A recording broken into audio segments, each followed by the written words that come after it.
हमें फख्र होना चाहिए इस देश के प्रधानमंत्री पर, हमारे नेता पर। हमारे सीमित संसाधनों के बाद भी जिस प्रकार से प्रधानमंत्री ने फ्रंट फुट पर कोरोना के खिलाफ लड़ाई लड़ी, हमारे यहाँ पीपी किट नहीं बनती थी, हमारे यहाँ वेंटिलेटर नहीं बनते थे, इस देश ने ये महारत हासिल की और सारी दुनिया को देने का काम शुरू कर दिया है। 25 करोड़ से ज्यादा लोगों को अन्न के पैकेट दिए गए। सारी दुनिया में अकेली भारतीय जनता पार्टी ऐसी राजनीतिक पार्टी थी जिसने इस प्रकार का काम किया और बगैर ढोल पीटे किया और लगातार किया, सालों साल तक किया। जब प्रधानमंत्री जी ने लॉकडाउन घोषित किया तो बहुत लोगों ने इसका माहौल बनाने की कोशिश करी।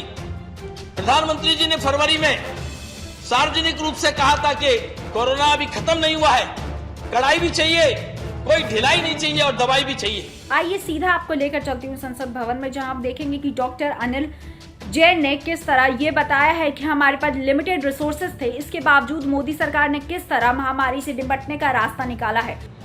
कोरोना जैसी इस महामारी पर जिससे कि सारा विश्व ग्रस्त है, आपने बहुत बाद में भेजा समय, हमने इस पर जिस प्रकार का मैनेजमेंट किया है, इस पर तमाम तरह की टिप्पणियां अभी हमने सुनने को मिली हैं। कोरोना विषय पर बोलते समय मुझे लगता है कि इसको दो भागों में विभाजित करना चाहिए। एक, कोरोना का management, first wave, second wave और आगे आने वाले समय में क्या किया जा सकता है, और दूसरा, कोरोना से लड़ने के लिए जो सबसे कारगर उपाय है, मुझे लगता है कि विश्व में कोरोना से लड़ने का सबसे कारगर और अंतिम उपाय वो वैक्सीनेशन है। Covid appropriate behaviour and vaccination. जहां तक कोरोना के मैनेजमेंट का विषय है, सारी दुनिया में, क्योंकि चीन का आंकड़ा आता नहीं है, बाकी सारी दुनिया में जिस प्रकार के ये महामारी फैली, किसी को इसका अंदेशा भी नहीं था, किसी को इसकी समझ भी नहीं थी। और मैं मेडिकल प्रैक्टिशनर होने के नाते भी कह सकता हूं कि डॉक्टर्स को भी इसकी अभी भी जानकारी मिली ही रही है, कोई जानकारी नहीं थी। इस सब के बावजूद जहां विश्व पटल पर भारत का हेल्थ स्ट्रक्चर, इंफ्रास्ट्रक्चर जिस प्रकार का था, हम सब जानते हैं, और इससे पहले की सरकारों ने क्या करके दिया और कितना दिया और क्या है, इसको भी हम सब भली बात ही जानते हैं। क्या हेल्थ स्ट्रक्चर में दुनिया में हमारी रेटिंग थी। इसके बावजूद हमें फख्र होना चाहिए इस देश के प्रधानमंत्री पर, हमारे नेता पर। हमारे सीमित संसाधनों के बाद भी जिस प्रकार से प्रधानमंत्री ने फ्रंट फुट पर कोरोना के खिलाफ लड़ाई लड़ी और 8 जनवरी 2020 को पहली बैठक की कि कोरोना आएगा तो हम क्या कर सकते हैं, सारे देश को सज्ज करने का काम किया, सारी व्यवस्थाओं संभालने का काम किया। 12 मार्च को जब WHO ने पेंडेमिक घोषित किया, 15 मार्च को एडवाइजरी देश में जारी हो गई थी, 22 मार्च को जनता कर्फ्यू के माध्यम से देश को एक प्रकार से सज्ज करने की बात कही गई थी कि ऐसा लॉकडाउन लग सकता है। 24 मार्च से लॉकडाउन लगाया गया। कुछ नेता अपने आप को बहुत प्रोग्रेसिव कहते हैं, उन्होंने तमाम तरह की बातें रखी थी कि कोरोना के विषय में ये कर सकते हैं, वो कर सकते हैं, और बाद में विदेश चले जाते थे। कोरोना के विषय में जब प्रधानमंत्री जी ने लॉकडाउन घोषित किया तो बहुत लोगों ने इसका माहौल बनाने की कोशिश करी। जब प्रधानमंत्री जी ने कोविड एप्रोप्रिएट बिहेवियर के बारे में बात करी, मास्क, डिस्टेंसिंग और सैनिटाइजेशन के बारे में, तब भी बहुत सारे राजनीतिक नेताओं ने माहौल बनाने की कोशिश करी। इसको पालन करने के लिए देश को सज्ज करना चाहिए था, जनता को आगाह करना चाहिए था, जागृति फैलानी चाहिए थी, उसकी जगह इसका मजाक बनाने की कोशिश की थी। मैं लंबी बात इस विषय पर नहीं करूंगा, लेकिन जिस प्रकार से कोरोना के काल को ब्लेसिंग इन डिस्गाइज, हमारे सीमित संसाधन थे, हमारे यहाँ एक N95 मास्क नहीं बनता था, हमारे यहाँ पीपी किट नहीं बनती थी, हमारे यहाँ वेंटिलेटर नहीं बनते थे। इस देश ने ये महारत हासिल की और सारी दुनिया को देने का काम शुरू कर दिया है। लाखों की संख्या में रोज बनते हैं और दुनिया को हम एक्सपोर्ट भी करते हैं। इस प्रकार का ब्लेसिंग इन डिस्गाइज इस आपदा को भी अवसर में बदलने की कोशिश की और देश को सज्ज किया। और देश के लोगों ने किया, कोई सरकार ने नहीं किया, खाली देश के लोगों ने किया। देश के लोगों को प्रोत्साहित किया गया। एक तरफ लॉकडाउन की घोषणा होती है तो दूसरी तरफ देश की वित्त मंत्री ने 1,70,000 करोड़ का पैकेज 26 मार्च को घोषित किया। देश के नागरिकों को असुविधा ना हो, देश के नागरिकों की सुविधा हो, देश के नागरिक इस महामारी से लड़ सके, इस प्रकार को देश को सज्ज करने का काम किया। लेकिन उस समय भी आवाजें उठाई, उस समय भी इस लॉकडाउन क्यों कर दिया, लॉकडाउन के लिए तैयारी नहीं की गई। इसी दिल्ली में संजय जी यहां नहीं है, मैंने पर्सनली इन पे फोन पर बात करी थी कि किस प्रकार से माइग्रेंट लेबर के नाम पर लोगों को भ्रमित करने का काम किया गया दिल्ली में, और अनाउंसमेंट किया गया कि बस तैयार खड़ी है, 1 लाख लोग खड़े हो गए नोएडा बॉर्डर पर। यह किसकी करतूत थी? ऐसा देश का मैनेजमेंट होता है? इस प्रकार से व्यवस्थाएं होती हैं? लोगों को भ्रमित किया गया, माइग्रेंट लेबर को भ्रमित किया गया। और उस समय भी मैंने व्यक्तिगत बात करके इन लोगों से निवेदन किया था कि ये मत करवाइए। हमने ऐसे लोगों को इकट्ठा करके नोएडा के बॉर्डर पर उत्तर प्रदेश के यशस्वी मुख्यमंत्री योगी जी ने बस लगवाकर उनको अपने अपने गंतव्य स्थानों पर पहुंचाने में मदद की।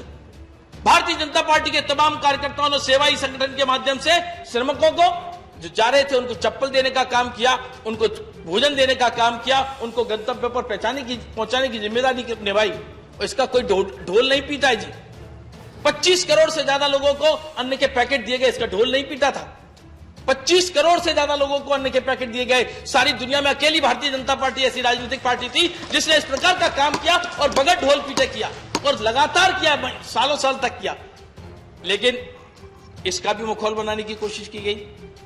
जब दूसरी वेव आई, दूसरी वेव के पहले बहुत लोगों ने बात की कि प्रधानमंत्री जी ने लोगों को सज्ज नहीं किया। प्रधानमंत्री जी ने फरवरी में सार्वजनिक रूप से कहा था कि कोरोना अभी खत्म नहीं हुआ है, कड़ाई भी चाहिए, कोई ढिलाई नहीं चाहिए और दवाई भी चाहिए।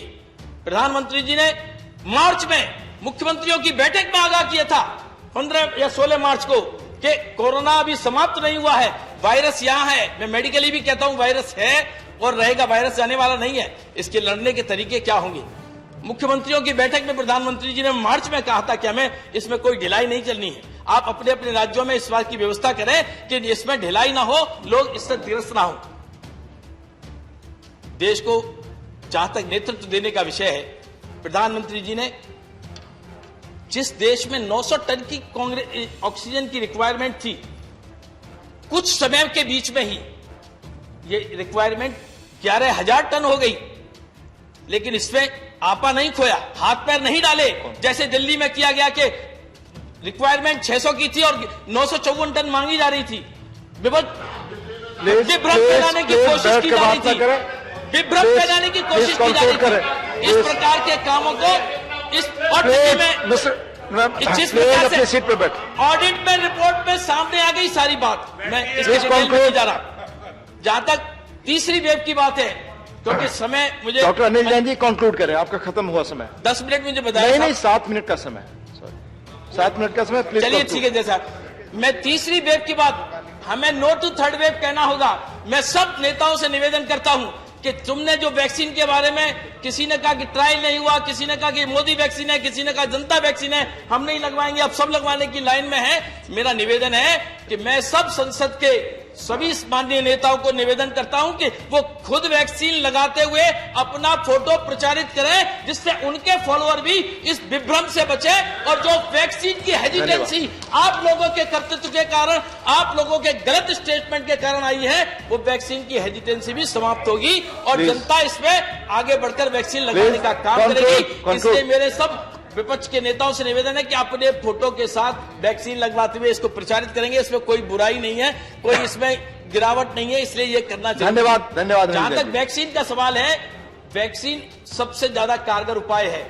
हमारी 8 मार्च 2020 को मोदी जी ने पहली मीटिंग बुलाई थी। उसमें सबसे पहला सवाल यही था कि अगर कोरोना आया तो हम इससे कैसे निपट सकते हैं, हमारे पास क्या क्या सुविधाएं हैं। और जब WHO ने बोल दिया कि इट्स अ पैंडेमिक, उसके बाद कैसे प्रधानमंत्री नरेंद्र मोदी ने सीधा लॉकडाउन लगा दिया ताकि हम अपने देश को बचा सके, क्योंकि उस समय हमारे पास कुछ भी ऐसी सुविधा उपलब्ध नहीं थी, कुछ भी ऐसा इलाज नहीं था। बाकी अन्य देशों में लोग मर रहे थे। लेकिन भारत बचा हुआ था। और इसके बावजूद विपक्षी दल हंगामा करते हैं, टिप्पणी करते हैं कि हम कोविड सिचुएशन को हैंडल करने में फेल हो गए। उन्होंने ये तक बोल दिया कि दिल्ली में अरविंद केजरीवाल सरकार को 600 टन की ऑक्सीजन की जरूरत थी, इसके बावजूद वो ज्यादा ऑक्सीजन क्यों मांगते थे? और वो देश में भ्रम फैलाते थे कि ऑक्सीजन की किल्लत है। विपक्षियों ने सिर्फ देश में भ्रम फैलाया है कि ऑक्सीजन की किल्लत है, बेड्स की किल्लत है, ऐसा डॉक्टर साहब का कहना है।